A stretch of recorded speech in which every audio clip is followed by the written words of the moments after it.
从昨天晚上到今天，我是茶不思饭不想，一直在想对策。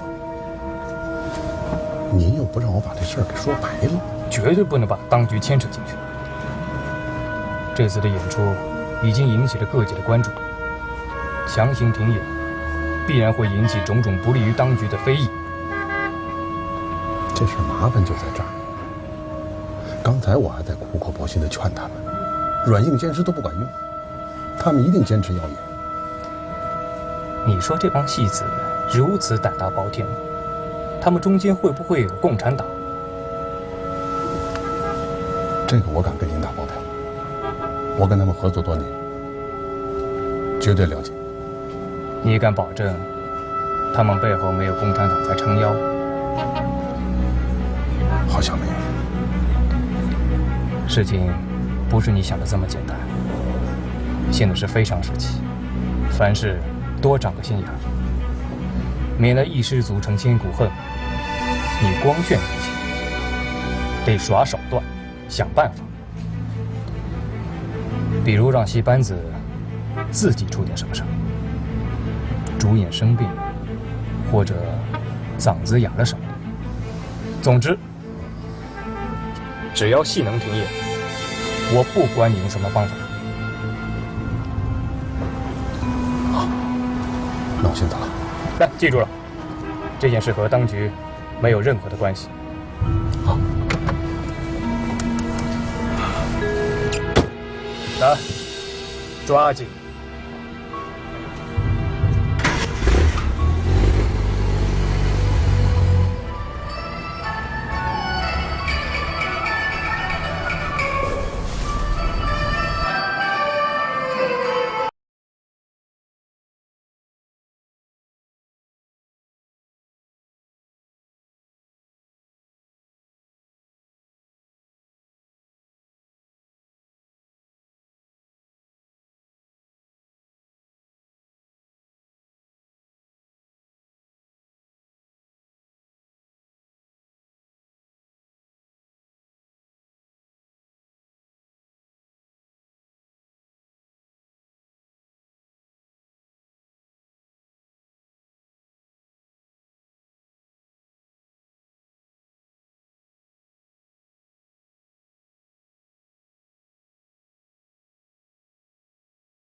我先给你们一半酬劳，事成之后再把另一半给你们。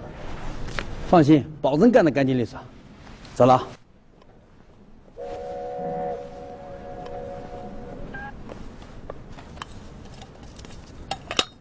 过了这阵风头，我还指着他给我唱戏呢。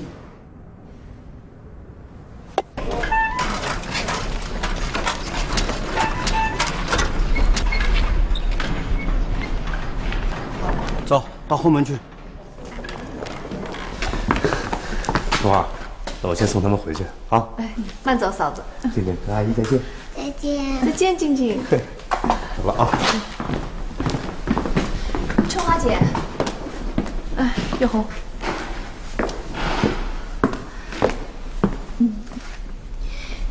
你说那些匿名信会是什么人写的？哼，心怀鬼胎的小人。那你说，会不会是当局干的呢？这个我也说不好。万一真的是当局干的，那我们……你是不是在唐蓉蓉那儿听到什么了？没有没有，就是我瞎说的。我是觉得，这事儿万一真的是当局干的，那我们麻烦可就大了。你不用担心，要是当局就为了这出戏心惊胆战，那他们也太虚弱了。我想那些做贼心虚的小人不敢拿我们怎么样的。可是你别忘了，狗急了还能跳墙呢。更何况我们在明处，人家在暗处。我是觉得你一定要小心点。我又没做亏心事，怕什么呀？正经那些写匿名信的人才该心虚。他在等你啊。哦，那你先走吧。好。哎，这样吧，你搭我们的车，我让他送你回去。不用了，我走走就到家了。那也好，路上小心点啊。嗯。你现在还跟江先生住在一起啊？是啊，打扰他那么长时间了，实在觉得不好意思。我想尽快搬出去。哎，你要是愿意，我们合租一套清静点的房子。你考虑考虑吧。快走吧。好。大辉姐走吗？啊，马上。不着急，慢慢来啊。对不起，对不起啊，对不起，秦小姐还有非常要紧的事情啊，对不起，对不起。哎呀，先耽误什么？走了，怎么这样？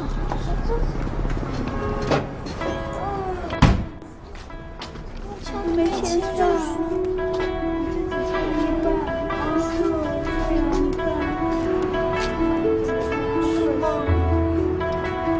这起来了，这起来了！不太喜欢你，能帮我签名？一个一个来。帮我签。谢谢，谢谢。谢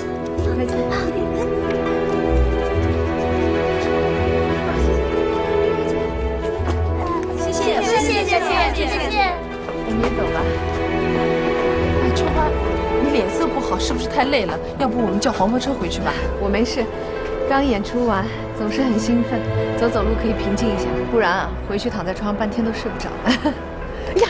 哎呀，我的水衣忘拿了，这2天出太多汗，我得去拿啊！快去吧，我在这儿等你啊。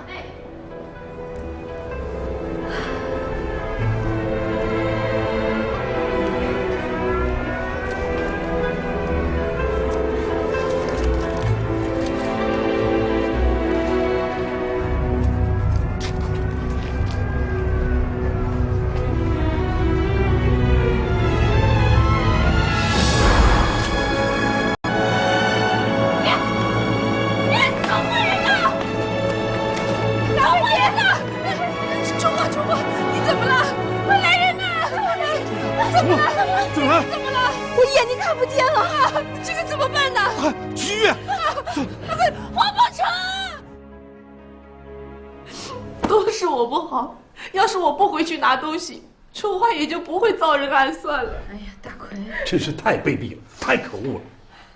路上岳红还跟我说，要带春花一程。嗨，也怪我太疏忽。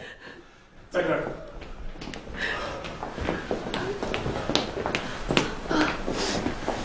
春花，江波姐。春花，大夫怎么说？问题严重吗？医生说了，眼睛是可以保住的。我刚回到家，张生就给我打电话说出事儿了，我赶紧赶过来，没想到发生这么大的事，简直把我肺都气炸了。哎，对不起，对不起，只能留一个人，其他人赶紧走了。啊，这样吧，大家辛苦一天了，早点回去休息，我留下来陪春花。江波姐，有护士和医生照顾，你也回去吧。我留下来？不，我留下来。哎，好，明天一早我来替换你。明天的演出怎么办？你都病成这样了，还想着演出干什么？可票都已经卖出去了。你就别操心了，会有应急措施的。我可以退票，也可以换戏码，没有过不去的火焰山，你就放心吧。你们赶紧走吧。春花姐，岳红，好好休息，你们先走了啊。路上小心啊。安心养病啊。春花姐，那我们明天再来看你。那我们走了，快回去吧。好好休息啊，回去吧，清水。走。江波，那就辛苦你了。没关系。春花，你好好养病，我先回去了。哎，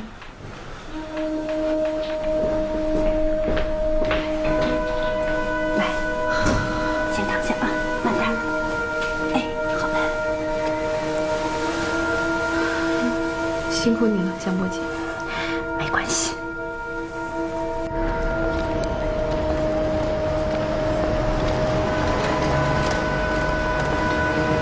你真该听我的。要是当时掉头回去接一下，也不会发生这样的事情。被人家盯上了，今天不出事，明天也要出事。我们总不能天天接送他吧？我今天可是提醒大家了，我宁可自己受损失，也不能不为大家安全着想。可是，你说这事是当局干的吗？一定是当局指使的呀！千万不要对外说啊，要装作不知道。啊？他全知道，当局已经找过他几次了。他们是怕舆论的压力，所以不敢公开命令禁演，只能下暗手。江先生，你也要当心啊。我知道。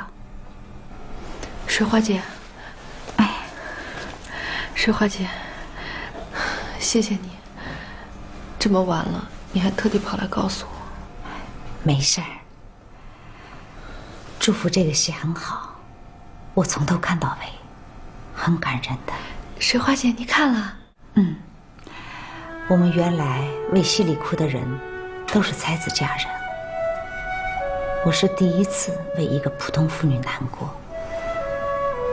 我不明白了，为什么这么好的戏，他们不让演呢？因为他们害怕人民。鲁迅先生就是专门为人民说话的，所以他们害怕。等我眼睛好了，我还要演。我明白了。他暂时上不了台了，明天我就换戏。好，做得非常好。你这是将功赎罪，我会在潘专员那里替你美言的。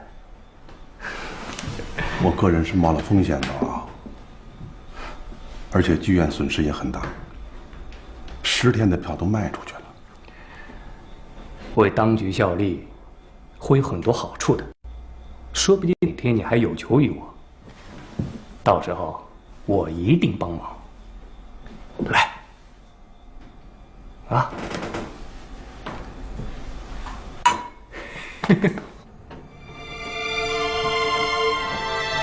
张波姐，你还没睡啊？我在写稿子。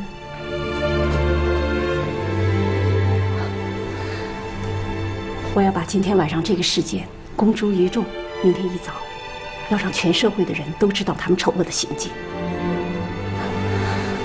你先休息吧，啊。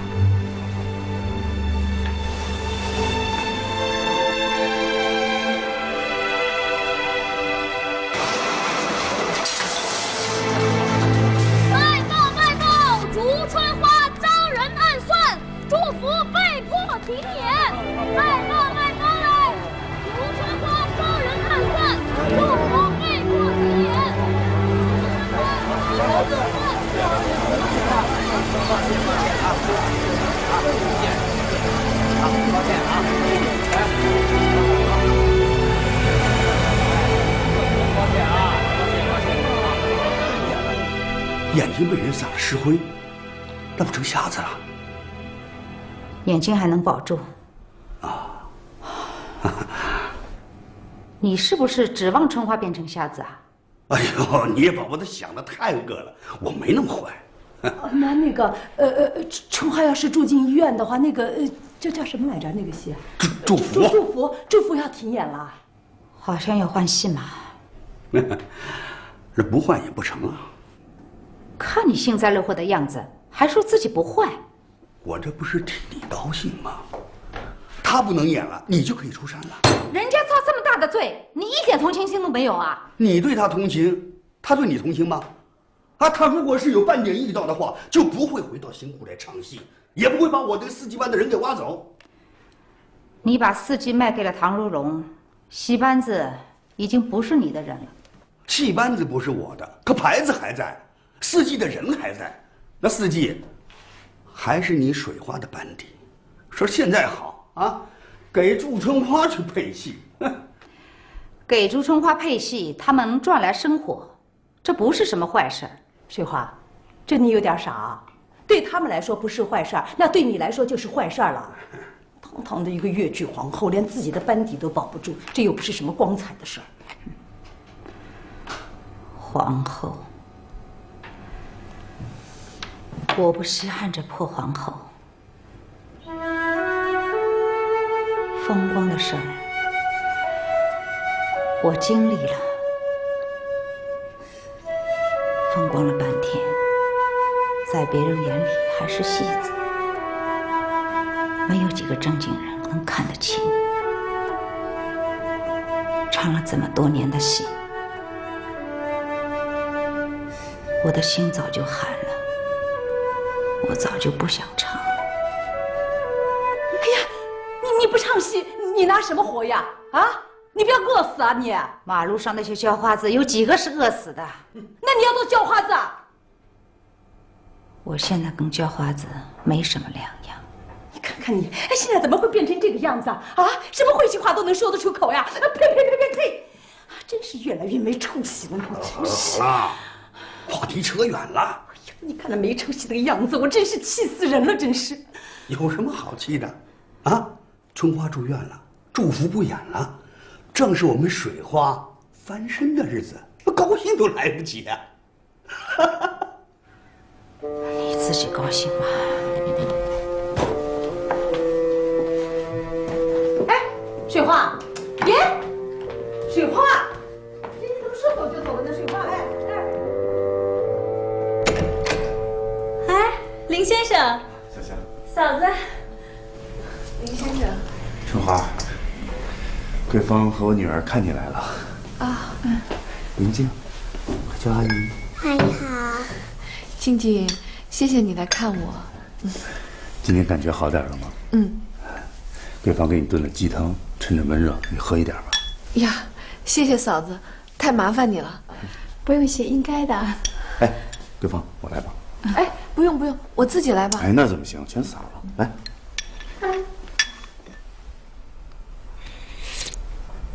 好喝吗？嗯，真香，谢谢嫂子。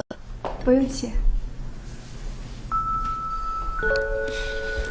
好喝呀，多喝点儿，把真喝光啊！来，再喝点。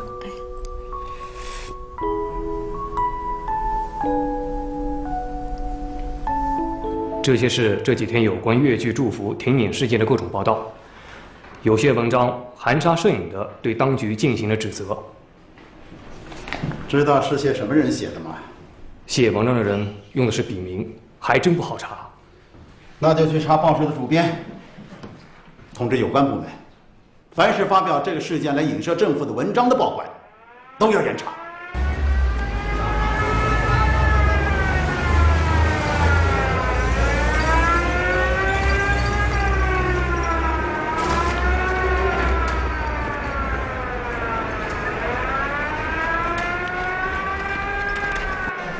先生，你快点。好，来了。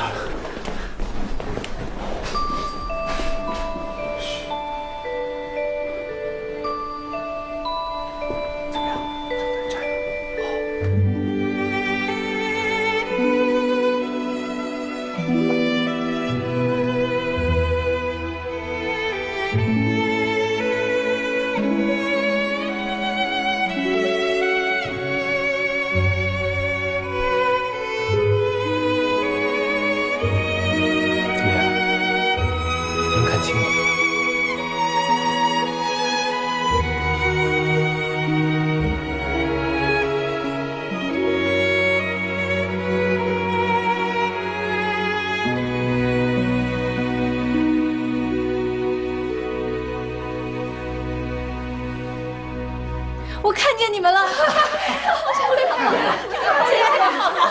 太好了呀！太好了！小花，别哭，别哭，好热闹啊！哟，郑波，那么多人都在啊！春花，怎么样？看清了吗？啊，看得比以前更清楚了，太好了！谢谢大夫啊，不用谢，医生，没关系，我们也是全力以赴啊，就是为了尽快的治好朱小姐的眼睛，这也是对她受迫害的一种声援。真要谢谢医院。你们都看到了吧？这就叫人心所向。对，是。江波姐，我真想尽快恢复祝福的演出，看样子很难恢复演出了。为什么？这些天，凡是刊登过这次事件文章的报馆都受到了查询，这进一步说明迫害你就是为了想让祝福停演，而且很明显，这一切都是当局策划，所以他们不会让你恢复演出。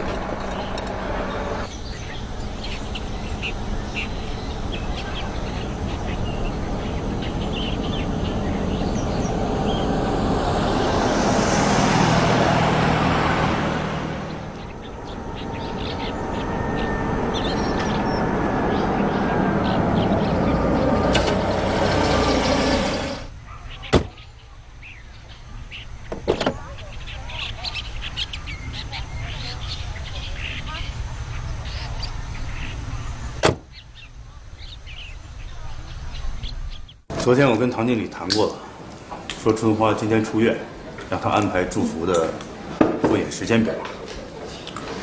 可是他说这几个月的戏码都安排满了，听他那意思，祝福就算是封箱了。上海有那么多剧场，新沪不演，我们可以去找别的剧院。对呀。春花，事情不像你想的那么简单，你是因为演祝福才遭到了暗算。我估计别的剧院也不敢接。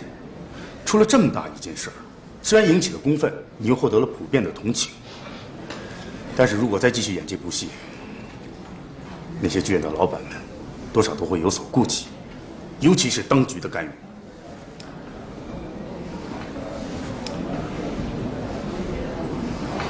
江波姐，这些天我一直在想一件事。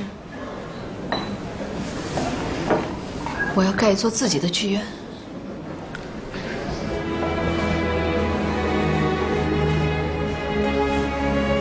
这些年，我们一直在受剧院老板的剥削，凡事受制于人，就是因为我们没有自己的剧院。如果我们有了自己的剧院，就可以当家做主了。哎，我觉得这个想法非常好，我举双手赞成。盖剧院需要很多钱的，我们到哪儿去搞啊？唱戏啊！恐怕唱一辈子戏也攒不够吧。单靠我一个人当然是不行了。可是如果把越剧界的姐妹们都号召起来，大家以义演的方式来筹款，我觉得就有希望。这个办法好。哎，你们想想，上海有几十家的越剧戏班，有号召力的演员也有10几个，大家都在受剧院老板的剥削，感受也一定是一样的。只要有人牵头，一定1呼百应。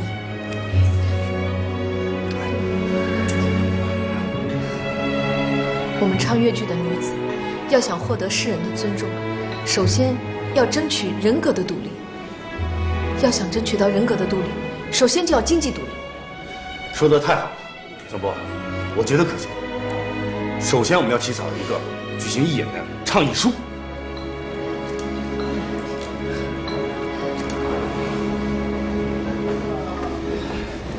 你不是在做梦吧？怎么说的都是些梦话。听起来是像说梦话，可如果我们大家团结一心，梦想一定能实现的。那，你都打算邀请哪些人来参加义演啊？天河舞台的姚月仙，新凤的周雅妹，大华的高瑞娟，上海有号召力的戏剧姐妹，我们都找过了。他们听说我要通过义演筹款盖剧院，都很兴奋，表示愿意参加。盖剧院可不是一件小事，不是光有想法就行的。我当然知道很艰难，可是如果连想法都没有，我们永远都摆脱不了剧院老板对我们的控制和剥削。月红，参加我们吧，姐妹们都那么支持，一定能成功的。你还在在犹豫什么？你最近太出风头了，已经成了很多人的眼中钉。祝福的事情刚刚过去，你现在又要发起义演，这件事情如果真成了，那些剧院老板还不恨死你啊！我真是担心。恨我就恨我，我不怕。这个世道，你越软弱，他们就越欺负你。你要摆出一副破釜沉舟的架势，横下一条心跟他们干。他们就算想欺负你，也得考虑考虑，至少不敢那么明目张胆的。既然你决心已定了，就算我不想参加，那我也要参加呀。只是让我回去先跟唐荣荣商量一下好吗？这是你自己的事情，跟他商量什么？总要打个招呼吧。再说了，如果以后义演，说不定还要用到他的剧院呢。我们可以租他的剧院，也可以租别人的剧院。西湖的码头好，如果他愿意把剧院出租给我们，那何乐而不为呢？你觉得他会愿意吗？把上海粤剧界最有号召力的演员聚集在一起演出，我想一定会很轰动的。像唐荣荣这样一个精明的人，怎么可能会放弃这样一个赚钱的机会呢？我去找他谈，一切开诚布公，这样更简单一些。也好。你请了水花姐吗？我让桂清姐去叫她了。她是粤剧皇后，在粤剧迷心里还是很有号召力的。义演这么重要的事情，没有她，也说不过去。对义演来说也不完美，你说呢？我没什么可说的。水花，哎，桂清姐啊，水花姐呢？她不来了，她说有些话当面不好讲。是不是知道我在这里啊？也不是。是不是不愿意参加义演？他讲他愿意，但是有个条件。什么条件？如果让他参加可以，必须他挂头牌。水花在四季挂头牌，我们谁也没话说。这一演可是把上海粤剧界的名演员都聚齐了，他想挂头牌，恐怕别人不会服气。倒退个3、5年，还说得以现在的水平，确实难以服众。就是，这还没开锣呢，就为名利争起来了。这要传出去，不让人看笑话。他提出了条件，你要是不答应他，除非不请他，当然要争取他来参加。不管怎么说，水花姐是当年的粤剧皇后，如果她不来，那是多大的遗憾。对义演来说是很大的遗憾，对水花来说呢，他会觉得我们大家把他抛弃了，心里一定特别难过。那他就不应该提条件。如果我们每个人都能以大局为重，谁挂头牌这样的事情就不会有人太计较。我们是不会计较，可别人就难说了。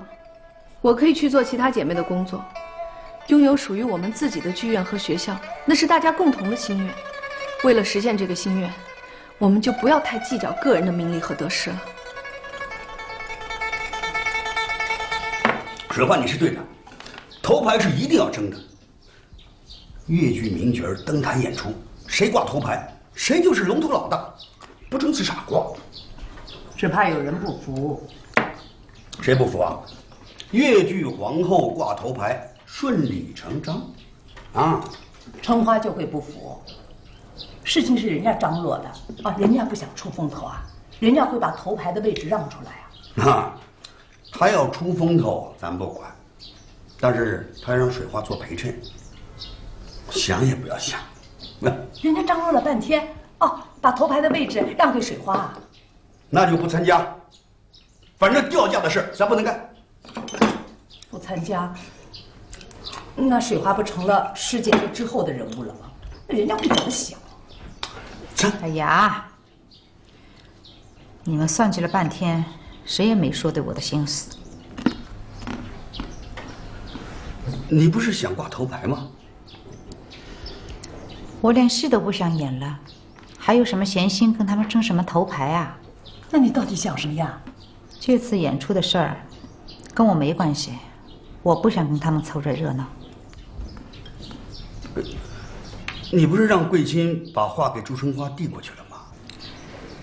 我是说着玩的，谁把他当真了？谁啊？妈，我是春春花来了。来了啊！来了！干啥？哎呀，春花越来越漂亮了。雪花姐在吗？在，到里面去。雪花姐，哎，班长。啊，春花，眼睛没事了吧？好了。你是来请水花参加义演的？是啊，水花姐，一起参加吧。答应她挂头牌吗？水花姐是越剧皇后，挂头牌当之无愧，也是众望所归啊。人家没有意见啊。大家听说水花姐要来，高兴还来不及呢，怎么会有意见啊？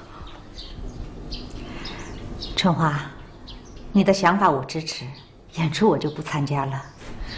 水花姐，有这么多名角参加，对观众的号召力已经够了。我参不参加其实并不重要。怎么能说不重要呢？对我们的义演来说，你来参加太重要了。哎，不见得吧。水花姐，你能来参加，真的非常重要。这不是我一个人的想法，大家都是这么认为的。是吗？啊，那帮我谢谢大家的好意。真的，春花，你的心意我领了。真的是身体不太好，到时候啊，就怕心有余力不足。水花姐，抱歉了，春花。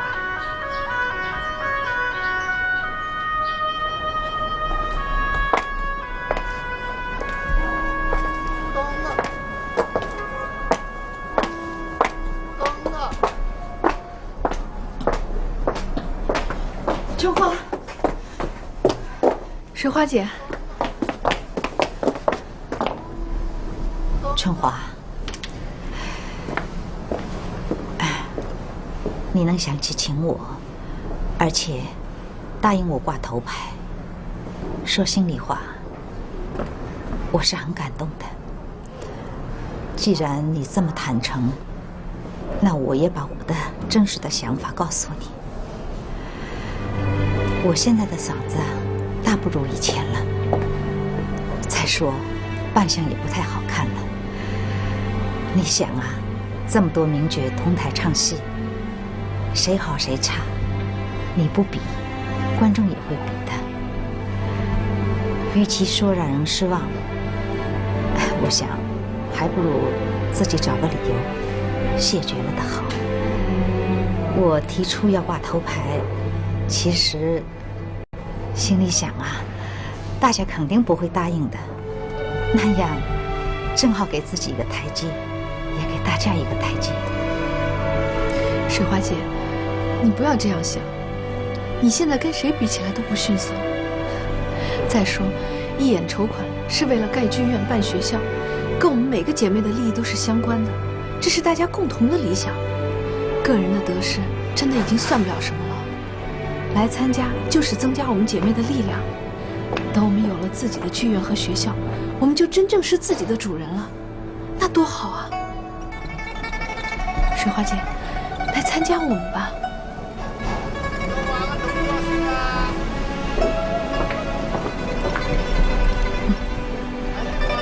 你答应了？哎，那我也不要挂什么头牌，你随便给我一个角色，哪怕跑龙套我也愿意的啊！水花姐，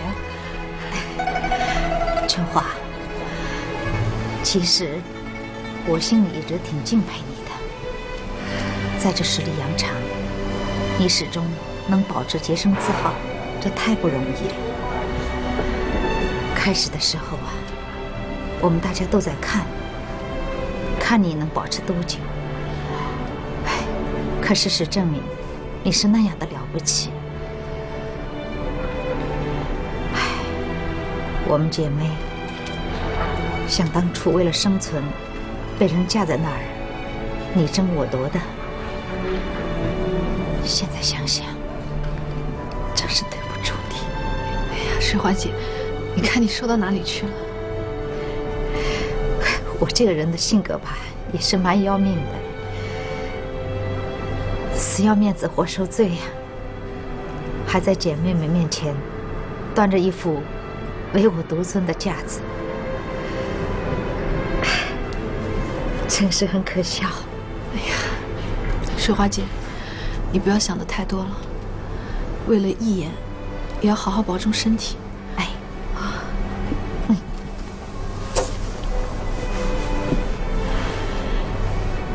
谢谢你啊，春花，谢谢。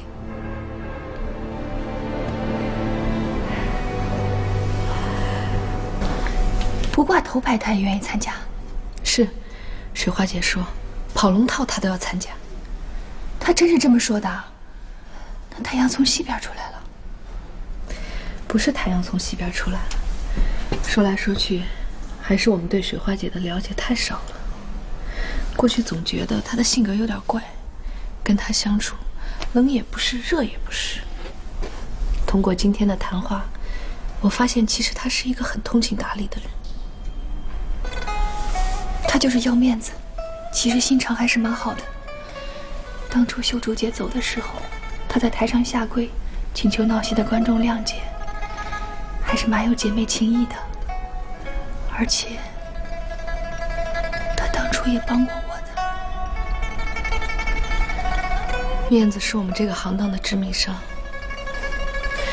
它可以毁掉人的尊严，毁掉人格。甚至毁掉情谊。通过这些年的经历，我深深地感受到师父说的那句话：认认真真唱戏，清清白白做人。所以我现在搬出来了，就是想在心里对他歉意少一点。你搬到哪里去了？唐如龙在贝宁路那儿买了一幢小洋房。这事儿你知道就行了，不要跟别人讲的。这么说，你还是要跟他在一起。其实我对现在的状况也不是很满意，可是感情的事情，谁说得清呢？你要我说你什么好呢？我替你说了吧。你说。是鬼迷了心窍。说谁呢？鬼迷了心窍？哎呦，春花来了。我在跟春花姐说，跟了你这样一个薄情寡义的人，是鬼迷了心窍。哎呦，你是真这么想，还是开玩笑呢？你说呢？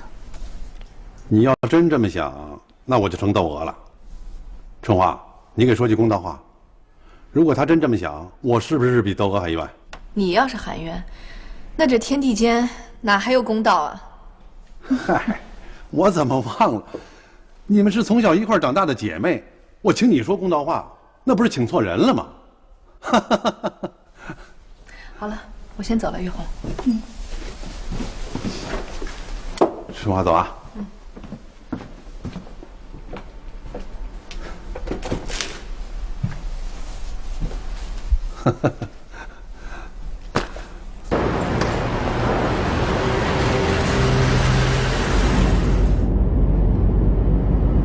春花白天找你干什么呀？几天没见了，过来看看我。仅仅是为了看看你啊？不会吧？他没提重新恢复演出祝福的事儿？没有。那他没说什么时候回来上戏啊？没有。他不想上戏了？戏是他的命根子，不让他唱戏，等于要了他的命。他怎么可能会不唱戏？既然这样，那他为什么不回来上戏啊？什么来？关键时刻为了朋友，我从来是两肋插刀。想想你们在枫桥的时候，想想你父亲去世的时候，我对你怎么样？我是知道的。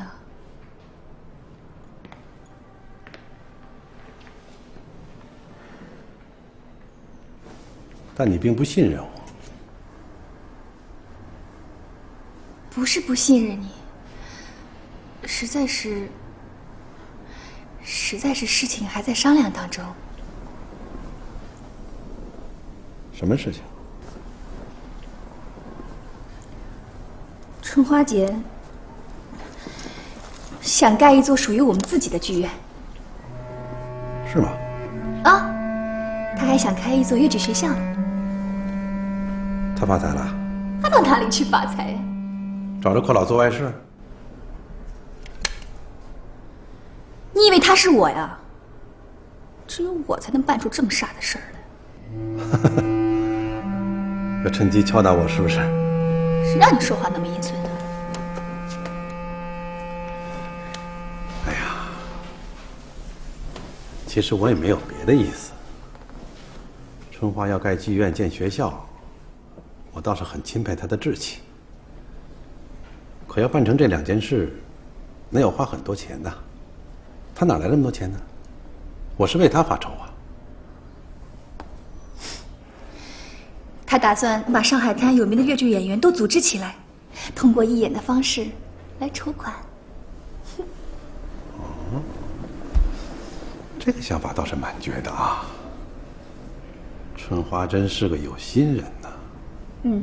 春花姐确实有理想。事情进展到哪一步了？她跟上海所有著名的越剧演员都谈过了，没有一个人表示不愿意参加的。没想到吧？确实没想到。大家能这么齐心啊，都是因为被像你这样的剧院老板剥削的太厉害了。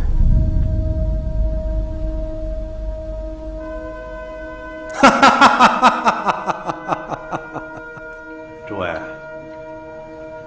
唐某今天把大家请来，是想通报一件事情。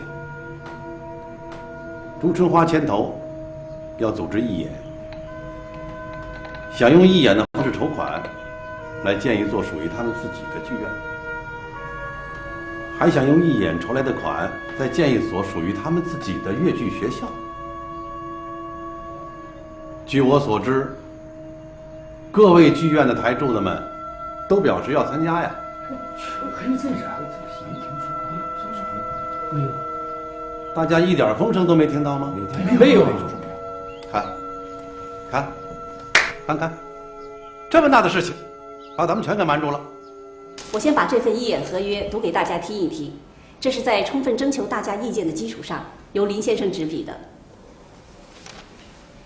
兹为共同发扬越剧及谋同仁福利起见，经过数次讨论，人人志趣相同，为此共同发起，集合同仁力量，组织公司，谋建新型剧场一所。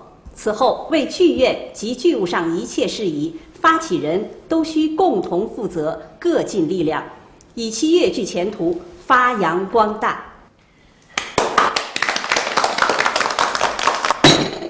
这帮女戏子是想抢我们的饭碗。阴沟里的几个小泥鳅，能掀什么风浪啊？啊，盖剧院你也别得住莽了。癞蛤蟆想吃天鹅肉，就凭几个女戏子想盖剧院，做他们的白日梦去吧。我啊，还替他们真弄不明白。哎，想盖剧院，干嘛非得通过义演来筹款呢？去做皮肉生意啊，不是来钱来得更快吗？啊！大家可别小看这帮女戏子啊！这次他们联络了10几个人，都是各戏班的头面人物。一旦闹腾起来，就是上海滩的头号新闻。报界再这么一捧，观众一定踊跃，票房可观不少。说不定从什么地方冒出一个捧戏子的过老来，脑瓜子一热捐一笔钱，这事儿还就真让他们给做成了。这么做可能吗？这是上海滩，有什么事情做不成？你还别说，唐老板啊，说的还有点道理。不得不防，不得不防。大家在自己的剧团和戏班都是唱主角的，而一出戏有主演、配角和跑龙套的，所谓是生旦净末丑，狮子老虎狗。现在一起合作演戏了，不能每个人都站在中间挑大梁。有一些人不但要唱配角，甚至还要跨行当反串。这些都没问题，我们大家都已经商量过了。对。为了保证能给大家施展才华的余地，我在写剧本的时候，尽量会考虑把戏份写得平均一些，让你们每个人都出彩。林导演，你就按你的想法分配角色吧，就是让我跑龙套，我也没意见。雪花姐，你是越剧皇后，怎么能跑龙套呢？你应该当主角。哎，不行不行，坚决不行啊！雪花，你就别谦让了，行不行都是你了。对，我就来个丫鬟就行了。啊？你来丫鬟啊？那完了，谁演小姐谁倒霉了。这话怎么说啊？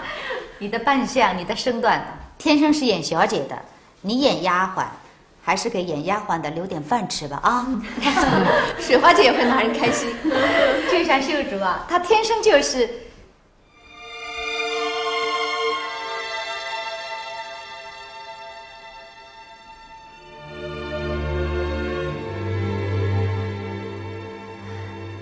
秀竹姐要是在，一定是最热心的一个。是啊，秀竹又是还在，那该多好啊！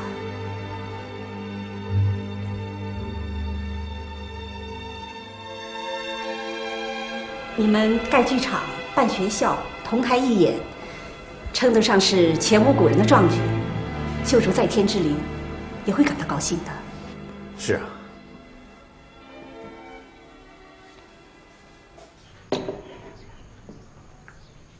大家都是开戏园子的，吃的是戏饭。唱戏的有了剧场，我们这些开戏园子的还有什么戏唱？汤老板。那你说怎么办？他们要一演，总不能到马路上去唱吧？哎，对，谁都不提供场子给他们，看他们到哪里去，就这么做，就不踩踏。哎呀，非常遗憾，我这戏院马上要翻新了。那您什么时候翻新啊？哎呀。这几个月的合同啊，都已签出去了呀。没有办法松动吗？实在没有办法。哎，这么好的事情，怎么就轮不到我的头上呢？啊！哼，真是不凑巧啊！太不凑巧了。合掌，现在合掌。我看水花和月红日夜2场的演出太辛苦了，我心疼他们。特意从北京请了个京剧班的来填2个月的空，让他们歇一歇，也好调养调养。没想到你们这事儿，春花啊，不是我埋怨你啊，你有这么好的想法，怎么不早跟我说一下啊？10大越剧当红明星在我新沪同台演出，那是什么架势？拜菩萨烧高香都求之不得的呀！你看现在这事儿闹的，我后悔死了。既然唐经理已经请了京剧戏班，那我们再找别的剧院就是。对，要不我跟那京剧班子说一下，让他们往后让一让。那怎么可以？这样言而无信的事情是不能做的。是啊，你说的也是。哎呀，只能眼睁睁看着肥水流到外人田里了，遗憾。尽管很遗憾，我还是感激你遇事能想着我。就凭这一点。无论你们去哪个剧院演出，我一定请朋友去捧场。谢谢唐经理，这有什么可谢的呀？别的忙帮不上，请朋友捧场的忙还是能帮上的。你不阻拦月红跟水花姐来参加义演，已经是捧场了。看来啊，这些老板们都是串联好的。他们这么做，更加坚定了我的信念。我们一定要有自己的剧院。现在最关键的是要找一个能够让我们去义演的剧院。我觉得可以先在报纸上发消息，把声势造起来，顺便提及义演的剧院还没有落实，给剧院的老板们施加压力的同时，争取得到民众的声援。哎，甚至可以举行一个记者会，把上海所有有影响的报纸都请出来。哎，好啊，春花，你认为呢？好主意。看报，看报！越剧10姐妹联合义演受阻，新闻发布会披露内幕详情。看报，看报！越剧10姐妹联合义演受阻，新闻发布会披露内幕详情。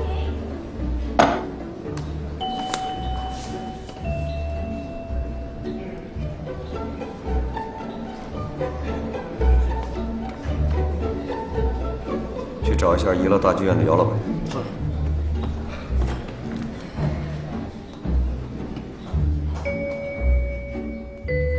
周小姐，周小姐，真对不起啊，让你久等了。哎呀，说句实在话呀，我做梦都想为你们一演提供演出场地啊。但要不是荣哥在背后为我撑腰，我是想请也不敢请了。其中原因我也不便说，你也别再问了。其实姚老板不说，我也已经猜到8、9分了。姚老板愿意为我们提供演出的场地，我代表众姐妹感谢你。惭愧惭愧，您谢的不是我，是荣哥。回头我再去谢他。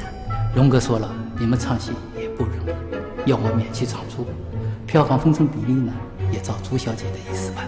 不，场租您还是照样收，票房的分成也按照以往的比例。您能把剧院提供给我们演出，我们已经感激不尽了，怎么还能让你破惯例呢？朱小姐想通过义演筹款办剧院，哎呀，志向高远，令姚某钦佩不已啊！能为你们的壮举尽份绵薄之力，那是姚某的荣啊！姚老板，朱小姐，你就给我一个机会吧。好，既然姚老板这么诚恳，那我代表众姐妹再一次衷心的感谢。不客气，不客气，应该的，应该的。哎，对了，为了让这事儿顺利进行，咱们呢先暂时保密，等到开场公演之前呢，再对外公开宣传。您意下如何呀？您想得很周到，就按您说的办。好。剧本写得怎么样了？啊，再熬一晚上就全出来了。辛苦你了，你为了我们越剧姐妹真的是费尽心血，我都不知道该怎么感谢你了。哎，怎么突然说这么客气的话？我不是客气啊，这可是真心实意的。真的要谢谢江波姐把你拉到我们身边。虽然电影界少了一个好的编剧，可是我们越剧界却多了一杆大旗。哎呀，春华，你这夸人的口气比江波厉害多了。我说的可是真心话。你笑什么？没什么。桂芳啊，桂芳她说，我们两个，一个是才子，一个是佳人，是很般配的一对。好啊，你们俩拿我逗乐子是不是？没有，她是很认真的。桂芳她还说，当初她听说我写越剧的时候，觉得还挺奇怪的。后来到了上海，看到了，她就明白了。明白什么了？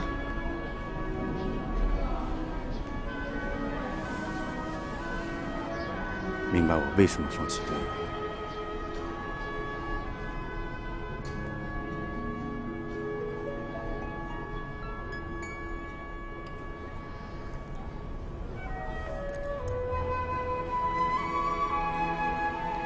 他说的对吗？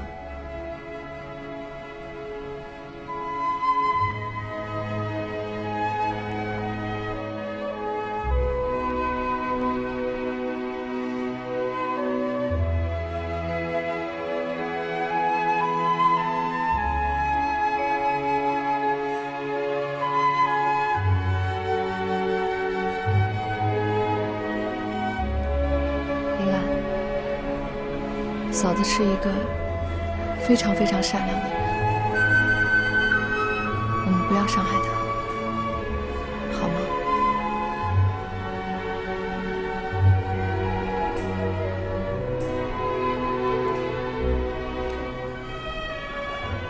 我知道。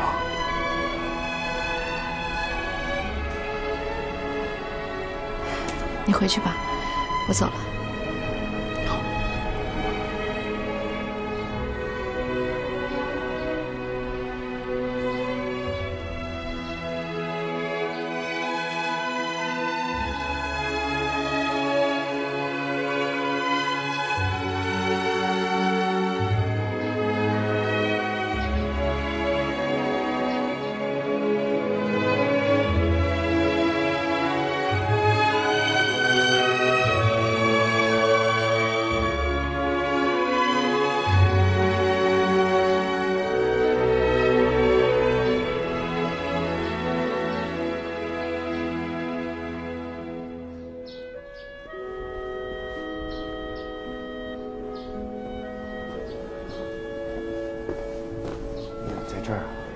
坐好了，我出来迎你。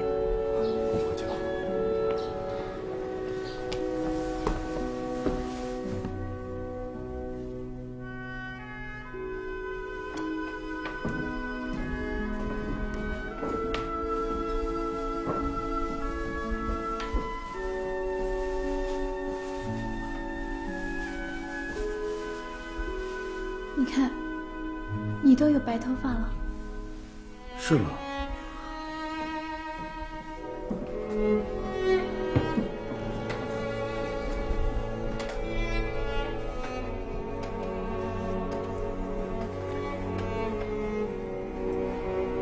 马上就要过年了，我想过几天带静静回老家去。再说公公婆婆年纪大了，离开久了，我也不放心。好吧，你们在上海我也顾不上，还是先回去吧。我最近很忙，可能连过年都回不了家。我就是不放心你。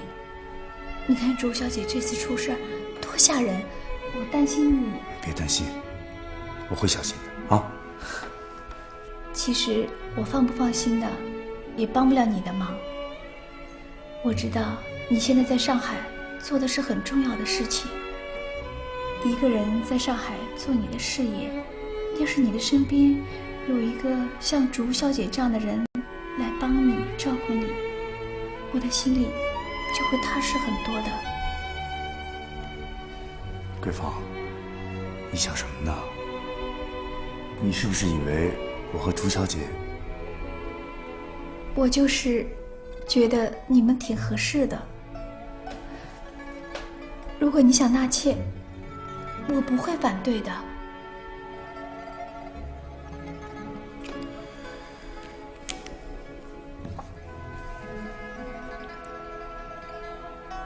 桂芳，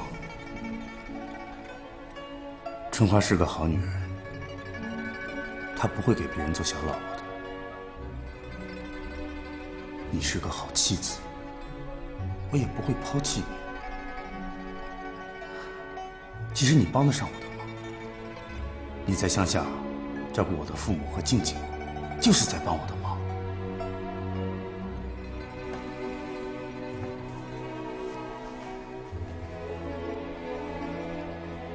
我非常感谢你，也很爱你，你不要多想，好吗？等我条件好一些，我把你们都接到上海来，我们一起过日子，好吗？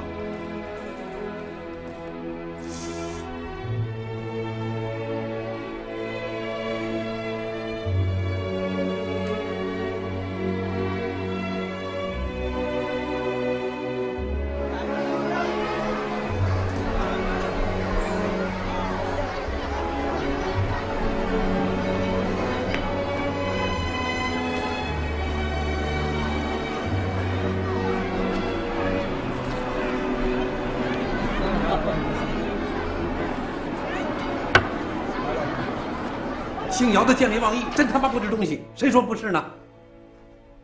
这么一来，那帮臭坯子还不得更加得意忘形啊？谁说的？谁跟他打招呼？荣哥，他这么跟你说的？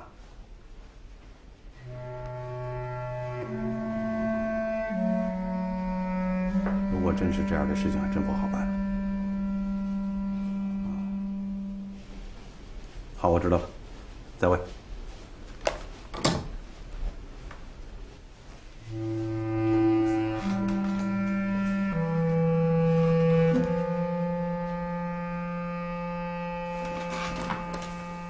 你是说，他们背后有共产党？您想啊，一大帮字都不认识几个的戏子，哪有那么高的志向啊？而且他们这次新奇，组织，他们这次有组织。上次我怀疑他们被共产党操纵，你说不可能，啊，说了解他们。这次你怎么那么肯定呢？即便他们背后没有共产党支持，可是，一旦他们有了自己的剧院，难免被共产党所利用啊。说不定他们这次义演就是为共产党募集资金呢。专员，很有这个可能啊。所以，我看最好的办法就是禁止他们演出。你是说把场子给封了？最好是这样。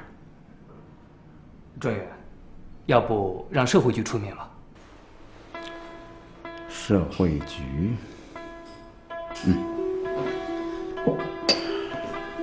唐经理啊，你比上次表现有进步。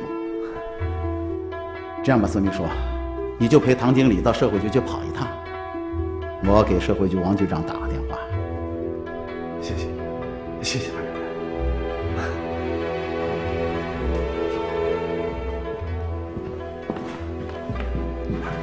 谢谢孙秘书。哎呀，上次你帮我忙，这次我应该的。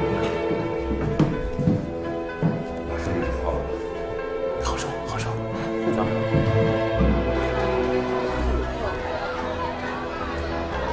把这门封了。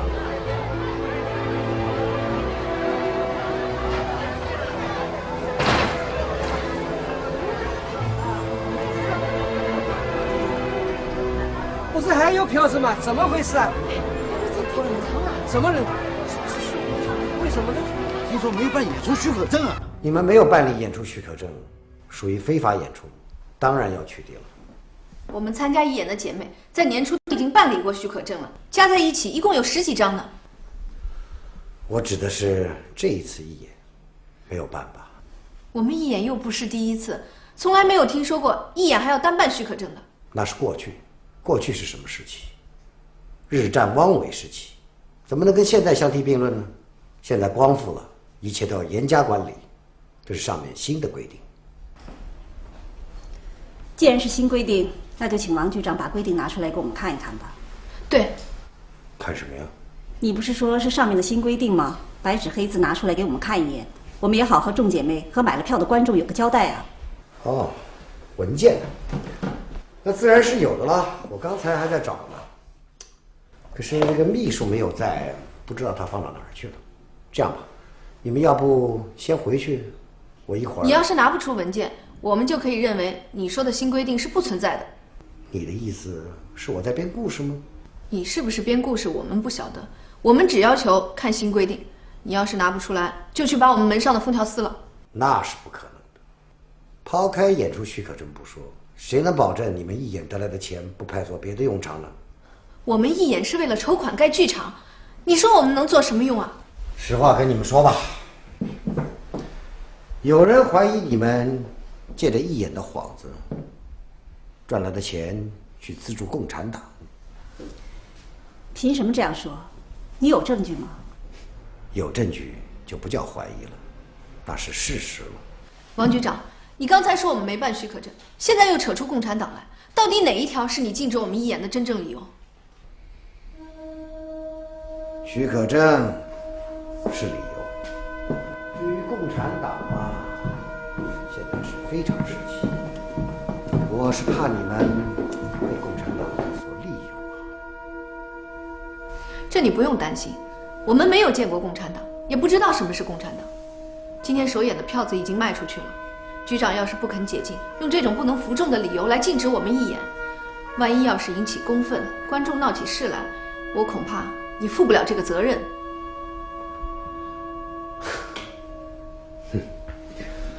你们的心情啊，我可以理解。不过，我跟你们说实话，在这件事情上，我是做不了什么主的。这样吧，我替你们向上面请示一下。好，你抓紧请示吧，我们在外面等着。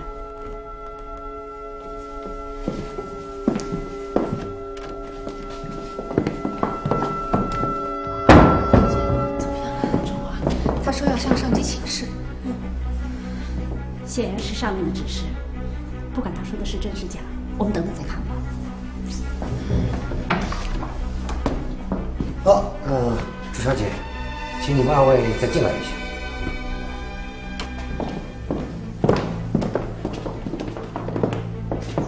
我请示过了，上面同意你们去补办一个演出许可证。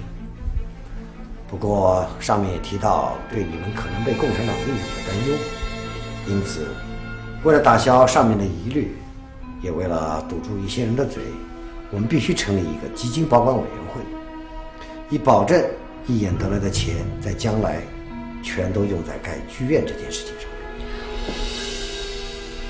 一眼得来的钱，我们可以交给基金保管委员会，但是基金保管员中必须有参加义演的姐妹。这个嘛，我们要有知情权，这个要求不过分吧？不过分，不过分。这样，这个委员会当中呢，肯定会有你们的人的。至于多少人能加入进去，这个问题可以以后再说。现在当务之急是今天晚上的演出。我知道。这样，你们先到隔壁去补办一下演出许可证，那个封条我会随即派人去揭掉的。哎，要是大家知道我们赢了，还不高兴的跳起来？是啊，这是正义的胜利，团结的力量。最后啊，我总算认清了这帮流氓无赖的嘴脸。什么演出许可证啊，什么共产党，通通都是借口。最终的目的就是想抢我们血汗钱。搞出一个什么资金委员会，真会巧立名目。我们那人会进委员会，调他们也不敢贪污。对。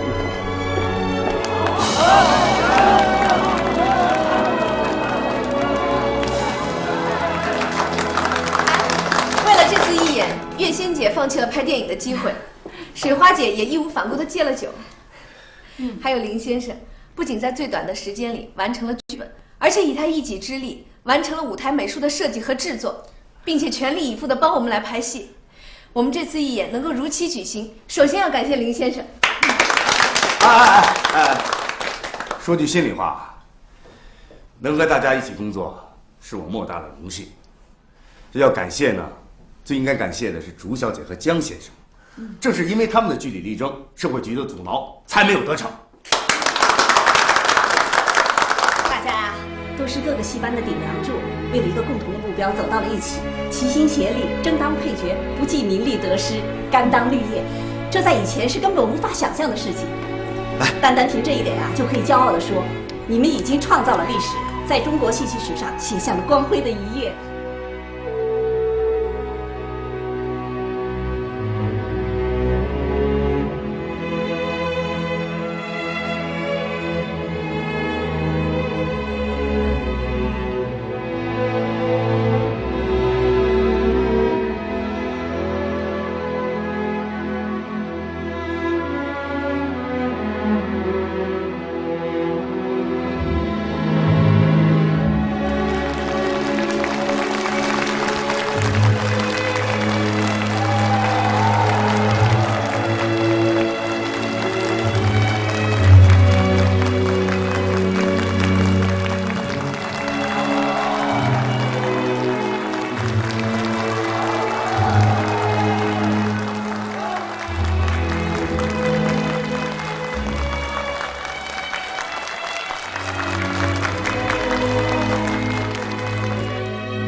越剧皇后回来了。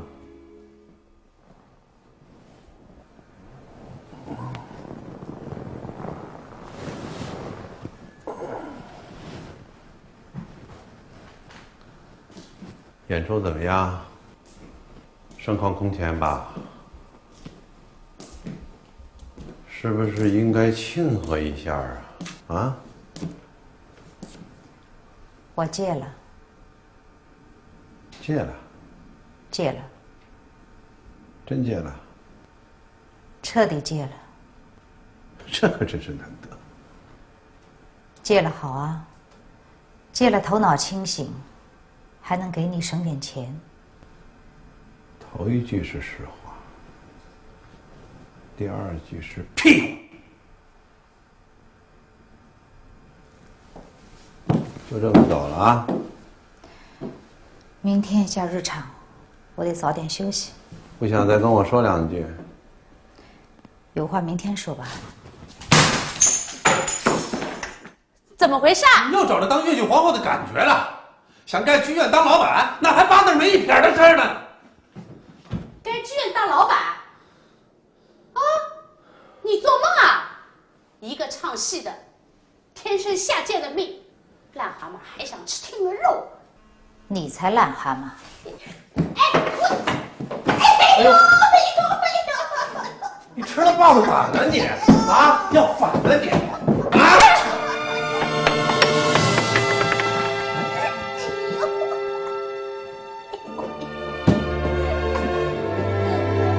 呦，你这个天杀的呀！养个小老婆来吃我，你不能好死！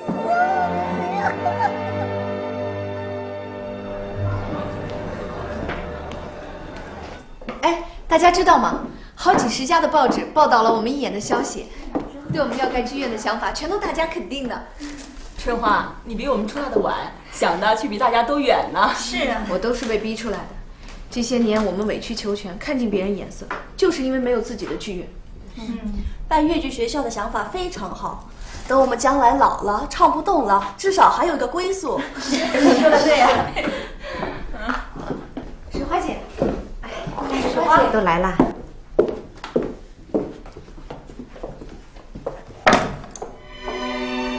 怎么回的？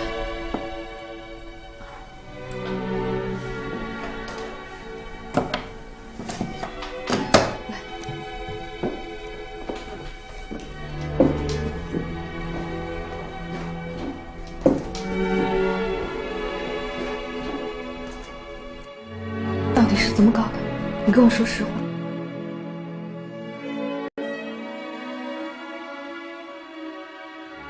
是不是唐如龙打的？是不是？唐如龙这个混蛋！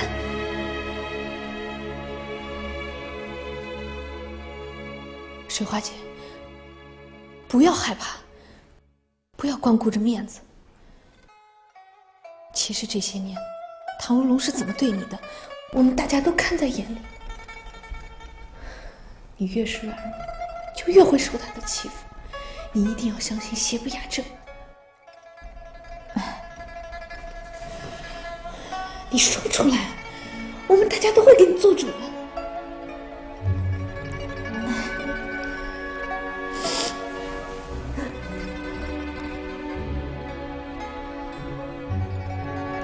水花姐，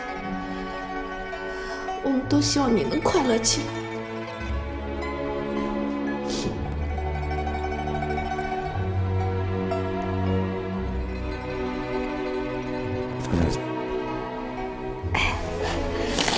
林先生你好。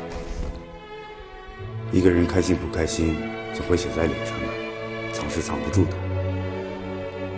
你需要什么帮助，就尽管直说，我们大家一定会帮助你。林先生，谢谢你。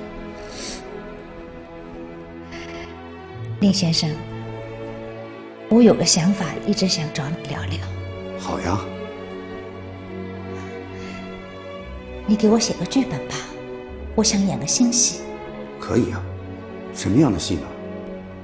就写我自己和周围的姐妹们。从哪个角度写？就写我们的真实生活。剧名我都想好了，叫《舞台姐妹》。舞台姐妹？对，舞台姐妹。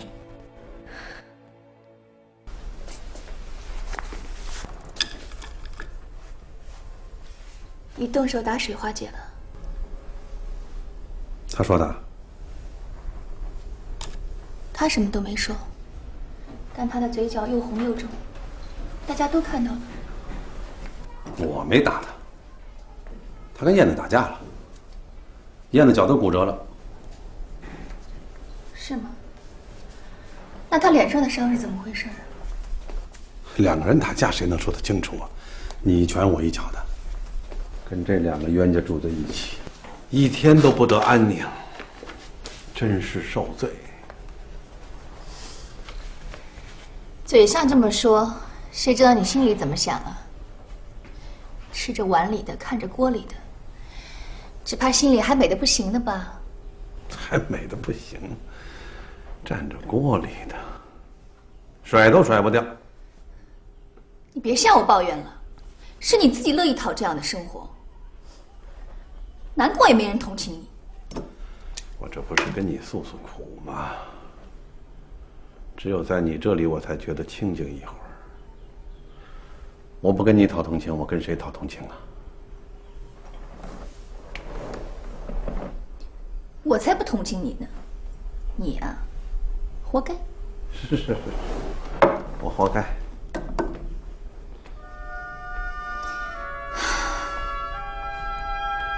你今晚住这儿吗？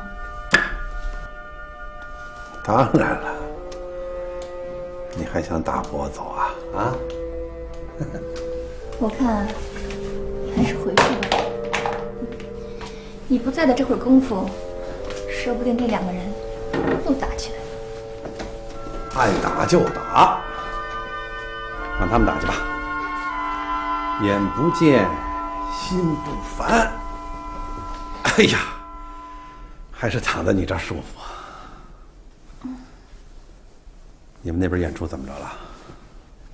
为了支持你们一演，我都快停业了。你不是一直请了一个京剧戏班在唱着吗？票房不行啊，观众都跑你们那边去了。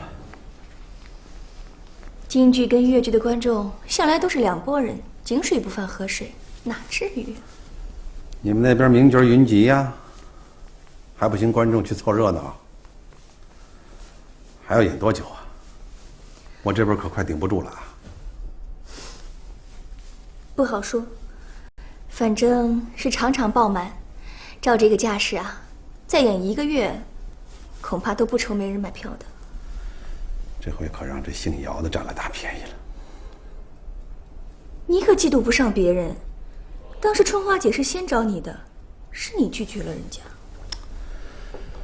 你哪知道我的苦处？这个朱春花呀，野心也太大了。自己唱戏还嫌不过瘾，还要当剧院老板。她没想当老板，她只是想盖一座属于姐妹们自己的剧院。打着盖剧院的旗号，一演的收入还不知道装进谁的腰包呢。我说这话你别不高兴啊，事情就是这么回事。朱春花一个人露脸，你们大家全是陪衬，到头来名利双收的只有朱春花一个。春花姐把头牌都让给商水花了，她自己在戏里面只是跑了一个不起眼的龙套，哪有什么名利双收啊？再说了，一演是为大家的利益，没有人想到个人利益的。你们不想到个人利益，那是你们傻。你们9个加在一块儿，也没有春花一个人精明。